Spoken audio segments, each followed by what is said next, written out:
여러분, 오늘 또 하나의 충격적인 뉴스가 터졌습니다. 일본 축구 대표팀이 6월 월드컵 예선에서 주전 선수들을 대거 제외하고 청년 선수들 중심의 라인업을 내세울 가능성이 높다고 합니다. 그런데 말입니다. 이 소식이 가장 곤란할 팀이 어딘지 아십니까? 바로 중국입니다. 왜일까요? 일본이 주전 없이도 이길 수 있다는 자신감? 아니면 그만큼 상대팀의 수준이 낮다는 판단? 지금 일본은 이미 본선 진출을 확정지은 상황에서 젊은 선수들에게 국제 무대 경험을 쌓게 하려는 전략을 펼치고 있습니다. 반면 중국은 아직 예선 통과도 불투명한 처지. 이쯤 되면 묻고 싶습니다. 중국 축구는 지금 대체 어디로 가고 있는 걸까요? 자, 오늘도 제가 속 시원하게 중국 축구의 민낯을 낱낱이 깔끔하고 정확하게 파헤쳐 드리겠습니다. 여러분, 지금 일본 축구 대표팀이 아주 흥미로운 방향으로 가고 있습니다. 대표팀 사령탑 모리아스 하지메 감독, 요즘 거의 매주처럼 J리그 경기장을 돌며 직접 선수들을 살펴보고 있다고 합니다. 그가 특히 눈여겨보고 있는 선수들, 바로 21살 스즈키 쇼토, 23살 타카하시 나오야, 그리고 24살 히가시 준키 같은 젊고 패기 넘치는 유망주들입니다. 이 선수들은 아직 대표팀 경험이 많지 않지만 최근 기량이 급성장하며 주목을 받고 있습니다. 왜 모리아스 감독은 갑자기 이렇게 젊은 선수들에 집중할까요? 그 이유는 간단합니다. 일본은 이미 2026년 월드컵 본선 진출을 사실상 확정지었기 때문입니다. 남은 아시아 예선 경기들은 결과보다도 실험과 점검의 무대로 활용할 수 있는 상황이 된 것이죠. 그래서 지금이야말로 미래 세대를 점검하고 키울 최적의 타이밍이라는 판단입니다. 그런데 이 결정이 왜 특별하냐고요? 모리아스 감독. 예전엔 꽤나 보수적인 인물로 알려져 있었습니다. 늘 검증된 선수들을 중용하고 새로운 얼굴들에게는 좀처럼 기회를 주지 않았죠. 하지만 최근 들어선 그런 이미지가 확 바뀌고 있습니다. 작년엔 카와사키 프론탈레의 20살 센터백 타카이 유다이를 직접 발탁해 중국전에서 A 매치 데뷔를 시키기도 했고, 이번에도 또 다른 신예들을 리스트에 올리고 있는 걸 보면 감독 본인 스스로도 변화의 필요성을 인식하고 과감히 실천하고 있는 겁니다. 이건 단순히 예선 한두 경기를 위한 선택이 아닙니다.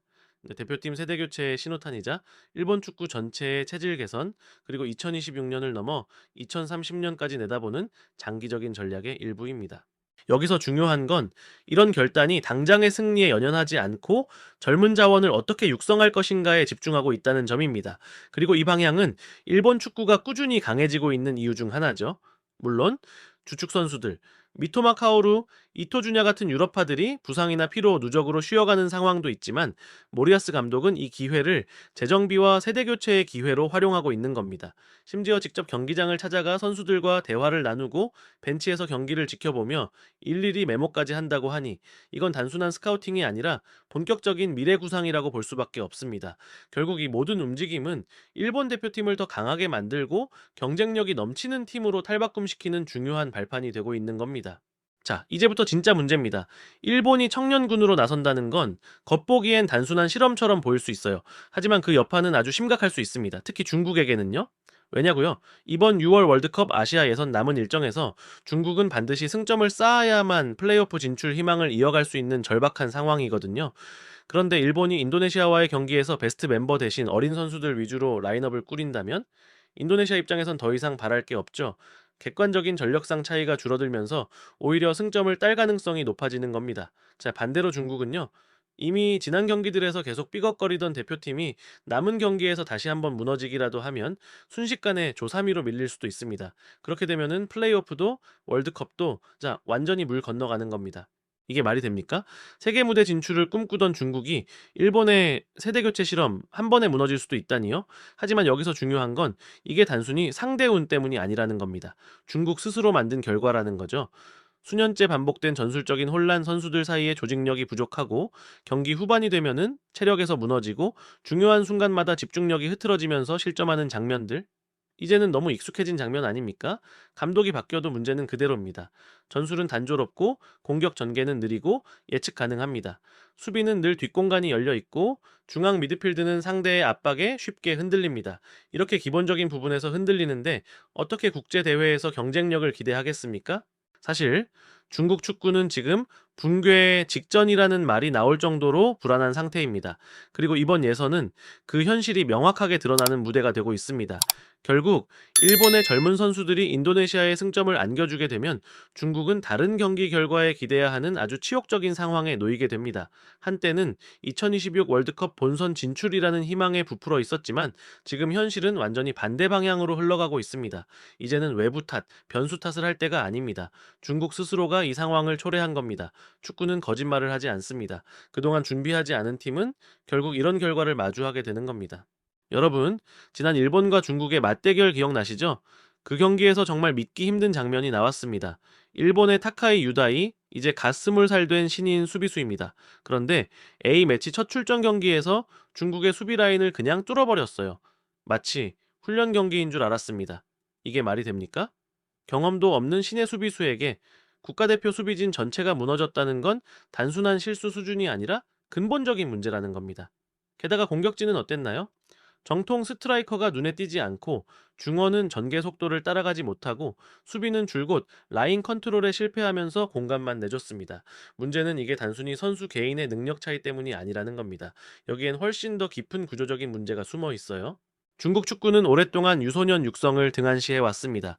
좋은 선수를 길러내기 위한 시스템은 부실하고 리그는 돈만 쫓는 상업주의에 휘둘려 제대로 된 환경이 조성되지 않았습니다. 심지어 국가대표팀은 매번 소집할 때마다 감독 철학도 바뀌고 전술틀도 바뀌고 팀워크를 다질 시간도 없이 대회에 나섭니다. 이게 대표팀입니까? 명색이 국가대표인데 매번 땜빵식 운영으로는 아무리 재능 있는 선수가 나와도 성적이 나올 수가 없어요. 최근에는 대표팀 내부 분위기도 불안하다는 보도까지 나왔습니다. 선수 간 신뢰 부족, 감독과의 소통 문제, 심지어 일부 선수들은 대표팀 소집을 부담스럽게 느낀다는 말까지 나옵니다. 이런 상황에서 일본이 청년군으로 나온다고 해서 그래도 우리가 이기겠지 하는 생각이 든다면 그건 정말 위험한 착각입니다. 지금 중국 대표팀이 진짜로 심각한 건 기술도 체력도 아니에요. 바로 위기의식이 사라졌다는 겁니다. 위기를 위기로 인식하지 못하는 게 가장 무서운 위기입니다. 지금 중국은 외부에서 무너지고 있는 게 아니라 안에서 썩어가고 있는 겁니다. 그리고 그 현실을 아무도 직시하지 않고 있습니다.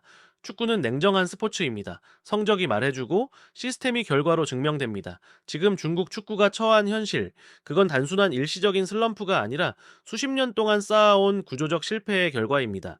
여러분, 축구는 단지 이름값이나 과거의 명성으로 이기는 스포츠가 아닙니다. 그라운드에서 경기를 지배하는 건 오직 전술, 체력, 그리고 정신력입니다. 결국 축구는 준비된 자만이 승리할 수 있는 스포츠입니다. 그런데 지금의 중국 대표팀을 보면 이 세 가지 모두에서 심각한 준비 부족을 보이고 있습니다. 누가 상대팀이든 그게 일본의 주전이든 청년군이든 전혀 중요하지 않아요. 스스로 자기 축구를 하지 못한다면 그 어떤 상대 앞에서도 무너질 수밖에 없습니다. 축구는 상대가 약하니 이길 수 있다는 식의 계산이 통하지 않는 경기입니다. 이기기 위해선 그만한 준비와 태도, 그리고 정신력이 필요합니다. 지금 중국 대표팀에는 그 기본이 보이지 않습니다. 반면 일본은 어떤가요? 본선을 준비하면서 과감히 차세대 자원들을 실전에 투입하고 있습니다. 이건 단순한 선수 로테이션이 아닙니다. 미래를 보고 큰 그림을 그리고 있는 겁니다. 대표팀이라는 건 단순히 당장의 승리를 위한 조직이 아닙니다. 이 나라의 축구 철학이 담기고 그 나라의 시스템이 고스란히 반영되는 무대입니다. 네, 지금 일본이 보여주고 있는 건 진짜 축구 강국이 가야 할 방향입니다. 리스크를 감수하면서도 긴 안목으로 세대 교체를 추진하는 모습은 지금 중국 대표팀이 절실히 배워야 할 부분입니다. 중국 대표팀, 지금이라도 정신 차려야 합니다. 더 이상 우리는 강하다는 환상 속에서 살 것이 아니라 현실을 인정하고 겸손하게 다시 시작해야 합니다. 팬들의 신뢰를 회복하고 싶다면 실력으로 증명하는 수밖에 없습니다. 국가대표는 이름만 대표가 아닙니다. 제 태도, 훈련, 희생, 그리고 책임감으로 그 이름에 걸맞은 모습을 보여야 진짜 대표입니다. 오늘도 시청해주셔서 정말 감사합니다. 다음 시간에는 더욱 깊이 있는 분석과 이야기로 찾아뵙겠습니다. 영상이 유익하셨다면 구독과 좋아요, 알림 설정까지 부탁드릴게요. 함께 축구의 진실을 향해 나아갑시다.